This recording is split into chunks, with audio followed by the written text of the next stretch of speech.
সমগ্র পশ্চিমবঙ্গে বর্ষা প্রবেশ করেছে। সারাদিনই মেঘলা আকাশ রয়েছে। আজ পশ্চিমবঙ্গের সব জেলায় বৃষ্টিপাতের সম্ভাবনা রয়েছে। আজ থেকে বেশ কিছুদিন অর্থাৎ 6 তারিখ পর্যন্ত উত্তরবঙ্গ এবং দক্ষিণবঙ্গের প্রতিটি জেলায় বৃষ্টিপাতের সম্ভাবনা রয়েছে। আজ থেকে উত্তরবঙ্গের বেশ কিছুদিন জলপাইগুড়ি, আলিপুরদুয়ার, কোচবিহারের লাল সতর্কবার্তা রয়েছে। কোচবিহার এবং কালিম্পংয়ে কমলা সতর্কতা রয়েছে।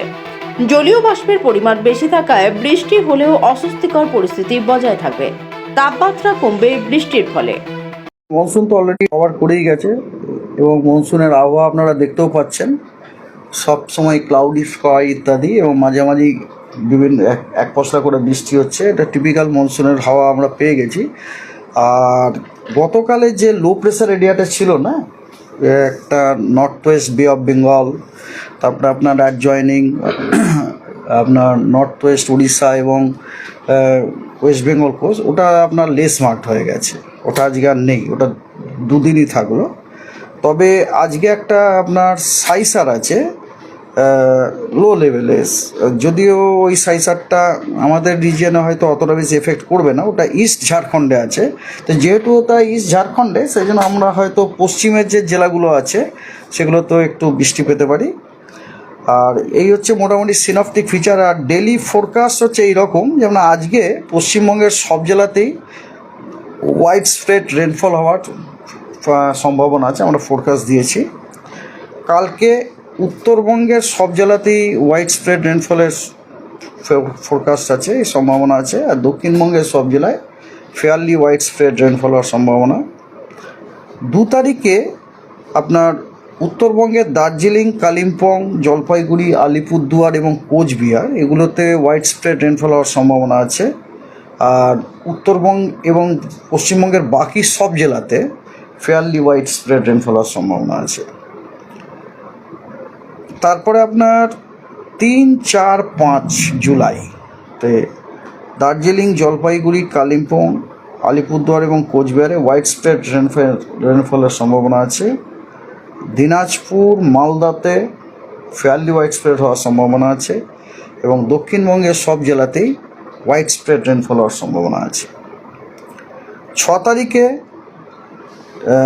এগেন দার্জিলিং, জলপাইগুড়ি, কালিম্পং, আলিপুরদুয়ার এবং কোচবিহারে ওয়াইড স্প্রেড রেনের সম্ভাবনা আছে এবং বাকি সব জেলায় ফেয়ারলি ওয়াইড স্প্রেড হওয়ার সম্ভাবনা আছে। তাহলে আমরা মোটামুটি দেখতেই পাচ্ছি যে নর্থ বেঙ্গলের যে উত্তরের যে 5টা জেলাতে কিন্তু প্রতিদিন ওয়াইড স্প্রেড রেনফলের সম্ভাবনা আছে।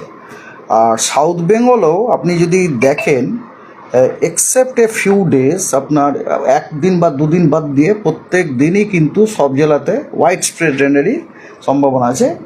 আর 1-2 দিন যেটা, সেটাতে আপনার ফেয়ারলি ওয়াইড স্প্রেড হওয়ার রেনফল হওয়ার সম্ভাবনা আছে। তার মানে আমাদের গোটা পশ্চিমবঙ্গই রেনফল টিপিক্যাল যে মনসুন এসে গেছে তার আমরা প্রতিফলন দেখতে পাচ্ছি। ওয়ার্নিং, আজকে নর্থ বেঙ্গলে এক্সট্রিমলি হেভি রেনফলে অতি ভারী বর্ষণের লাল সতর্কবার্তা দেওয়া হয়েছে দার্জিলিং, জলপাইগুড়ি এবং আলিপুরদুয়ারে, এবং ভারী থেকে অতি ভারী বর্ষণের আপনার অরেঞ্জ সতর্কবার্তা দেওয়া হয়েছে আপনার কালিম্পং এবং কোচবিহারে আজকে। আর ভারী বর্ষণের ইয়েলো সতর্কবার্তা দেওয়া হয়েছে দিনাজপুর এবং মালদাতে। আর ভারী বর্ষণের ইয়েলো সতর্কবার্তা দক্ষিণবঙ্গেও বেশ কয়েকটা জেলাতে দেওয়া হয়েছে আজকে। সেগুলো হলো মুর্শিদাবাদ, বীরভূম, 2টি বর্ধমান, 2টি 24 পরগনা এবং বাঁকুড়ায়। এবং থান্ডারস্টর্ম অ্যান্ড লাইটনিংয়ের তো সতর্কবার্তা সব ডিস্ট্রিক্টেই দেওয়া হয়েছে সাউথ বেঙ্গলে। তার সাথে সাথে উত্তরবঙ্গের 2টি দিনাজপুর এবং মালদাতেও আজকে দেওয়া হয়েছে। 1 তারিখ আগামীকাল আপনার এগেন আপনার জলপাইগুড়ি, আলিপুরদুয়ার এবং কোচবিহারে ভারী থেকে অতি ভারী বর্ষণের অরেঞ্জ সতর্কবার্তা দেওয়া হয়েছে। আর দার্জিলিং এবং কালিম্পংয়ে ভারী বর্ষণের হলুদ সতর্কবার্তা দেওয়া হয়েছে, আর বাকি কোনো জেলায় সতর্কবার্তা নেই। 2 তারিখে জলপাইগুড়ি, আলিপুরদুয়ার এবং কোচবিহারে আপনার ভারী বর্ষণের হলুদ সতর্কবার্তা দেওয়া হয়েছে, ঠিক আছে। আর 3 তারিখে ভারী থেকে অতি ভারী বর্ষণের কমলা সতর্কবার্তা দেওয়া হয়েছে আপনার জলপাইগুড়ি, আলিপুরদুয়ার এবং কোচবিহারে, এবং ভারী বর্ষণের হলুদ সতর্কবার্তা দেওয়া হয়েছে দার্জিলিং, কালিম্পং এবং দক্ষিণবঙ্গের নদিয়া এবং 2টি 24 পরগনা ডিস্ট্রিক্টে 3 তারিখে। আর 4 তারিখে জলপাইগুড়ি এবং আলিপুরদুয়ারই খালি ভারী বর্ষণের হলুদ সতর্কবার্তা দেওয়া হয়েছে, আর কোনো জেলায় সতর্কবার্তা দেওয়া নেই। তো দ্যাটস অল অ্যাবাউট ওয়েদার। আপনাদের কিছু প্রশ্ন জিজ্ঞাসা করলে করতে পারেন। একটাই প্রশ্ন, যে এই বর্ষা আমাদের দক্ষিণবঙ্গে পুরোপুরি বর্ষা প্রবেশ করে গেছে, তারপরেও এখনো একটা অস্বস্তিকর গরমটা কোনোভাবে কমছে না। এটা কি এর মধ্যে এই বৃষ্টিটা বাড়লে তাহলে কমার কোনো সম্ভাবনা রয়েছে? না, শুনুন, ব্যাপারটা হচ্ছে অলরেডি দেখুন সারা ভারতবর্ষে যে এই ক্লাইমেটের ব্যাপারে যারা এক্সপার্ট তাদের লেখা আমি আপনাদেরই কোনো লেখা থেকে পড়েছি, মেবি টেলিগ্রাফ তারা নেয়, সেখানে তারা বলেই দিয়েছেন, and is a fact also, যে এই বর্ষাকালে কি হচ্ছে, বর্ষাকালে আপনার বাতাসে আপনার ময়েশ্চারটা আপনার পুস্ট আপ হয়ে যাবে, হিউমিডিটি পুস্ট আপ হয়ে যাবে, তাতে কি হবে আমাদের অস্বস্তিকর ব্যাপারটা কিন্তু বেড়েই যাবে আর কি। আর এটা তো মনে হয় খুব কমন। আমার মনে হয় আমি যখন পশ্চিমবঙ্গে ছিলাম, মাঝে মাঝে যখন কলকাতায় যখন গরমকালের দিনে আসতাম, বর্ষাকালের দিনে, তখন তো বৃষ্টি হচ্ছে, তার সাথে সাথে ঘামছি। আমার তো মনে হয় না এটা কোনো পশ্চিমবঙ্গের কোনো নতুন মানে it is typical of coastal স্টেশনের মতো আর কি। এটা চেন্নাইতেও হয় এরকম, বোম্বেতেও হয়।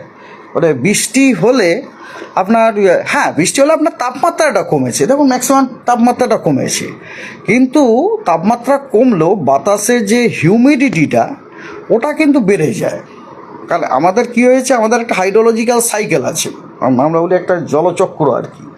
সেটা হচ্ছে এরকম যে যত আপনার জলাভূমি আছে, ইনক্লুডিং সাগর, নদী, পুকুর ইত্যাদি ফিত্যাদি, সেখান থেকে ধরুন, এমনকি গাছের পাতা থেকেও ধরুন, সেখান থেকে ধরুন এভাপোরেশন, ট্রান্সপিরেশন হয়ে ওয়াটার ভেপার বাতাসে চলে গেল, এভাপোরেশন হয়ে।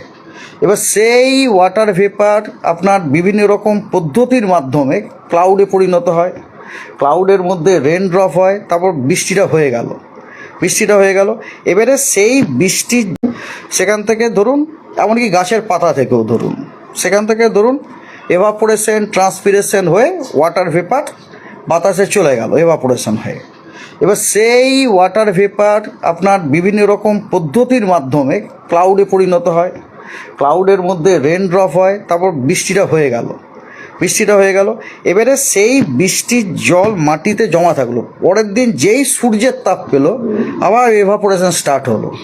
এবারে আমরা ছোটোবেলাতে স্কুলে পড়েছিলাম, যখন ধরুন আপনার ওয়াটার ভেপার যখন জলে কনডেন্সড হয়, তখন সে লিন তাপ ছাড়া, আমরা ছোটোবেলাতে পড়েছিলাম মনে হয়, তাই না? সে লিন তাপটা তো আমাদের পরিবেশেই রয়ে গেল না।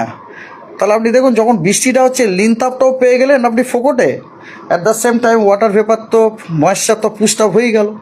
তো সুতরাং আপনার অস্বস্তির ব্যাপারটা আপনার চলে যাবে এটা বলা খুব মুশকিলের ব্যাপার আছে। ঘাম এবং গরমজনিত যে অস্বস্তিটা, সেটা আপনার থেকে যাবে আর কি। তবে তাপমাত্রাটা নেই, মানে ওই যে ধরুন ডেঞ্জারাস একটা তাপমাত্রা, তার সাথে গরম, সেটা হয়তো থাকবে না। এই জন্য দেখুন, ঘরে আপনি ফ্যান না চালিয়ে বসে থাকতে পারবেন না, ইট ইজ জাস্ট ইম্পসিবল। এবং শুধু ফ্যান না চালিয়ে না, ফ্যানের তলাতে আপনাকে বসতে হবে। ফ্যানের তলাতেও যদি না বসেন, তাহলেও আপনি অস্বস্তি বোধ করবেন। মেনলি দেখবেন চান করার পর ভয়ঙ্কর রকম অস্বস্তি বোধ হচ্ছে।